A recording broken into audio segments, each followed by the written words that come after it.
everyone, and welcome to Holy Spirit Catholic Community Saint Spotlight, where we honor our saints and figure out how we can live a piece of their mission in our daily lives. So it's kind of hard to believe that we are already in March, but with how I was planning out our Saint Spotlight calendar, is the two saints I've chosen for this month actually have a lot to do with living out faith in the family. So that's what we'll be focusing on during the month of March.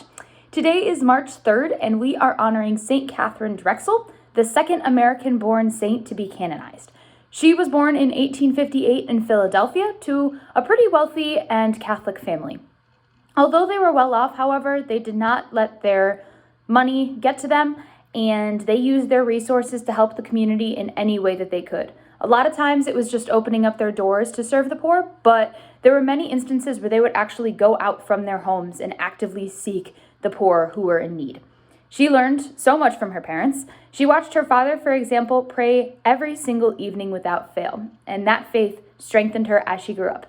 Eventually, her father did pass away and gave his large inheritance, which was millions of dollars, to his daughters. Now imagine back in that time in the 1800s, billions of dollars is a lot of money now, but back then it was a lot of money. And so they used a large amount of this inheritance to help the St. Francis Mission of South Dakota's Rosebud Reservation, an organization that protected and helped Native Americans. Under spiritual direction with Father James O'Connor, Katharine knew she wanted to do more and joined the Sisters of Mercy convent. She actually got inspired from the Pope because she went to go visit the Pope, and she asked him for more missionaries, more help in serving the poor, and he said, "Why don't you become a missionary yourself?" And so she joined the Sisters of Mercy, and during her years of service, she founded boarding schools, universities, translated the catechism for people she served, and she died in 1955 and was made a saint pretty recently in the year 2000.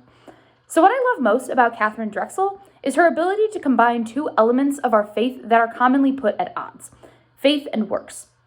Many times when talking about Catholicism, people will distinguish themselves as either a person who prioritizes spirituality and prayer and being in the church.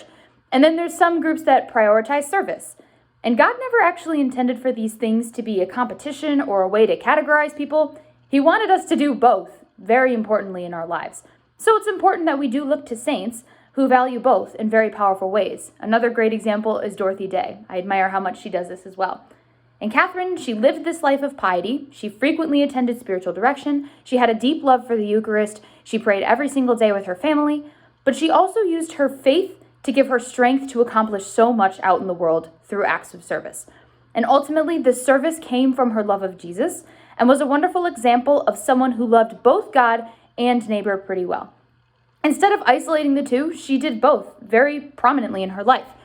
Now, many schools I know now require service hours. Even when I was in school and was in various organizations, they would require service hours throughout the school year.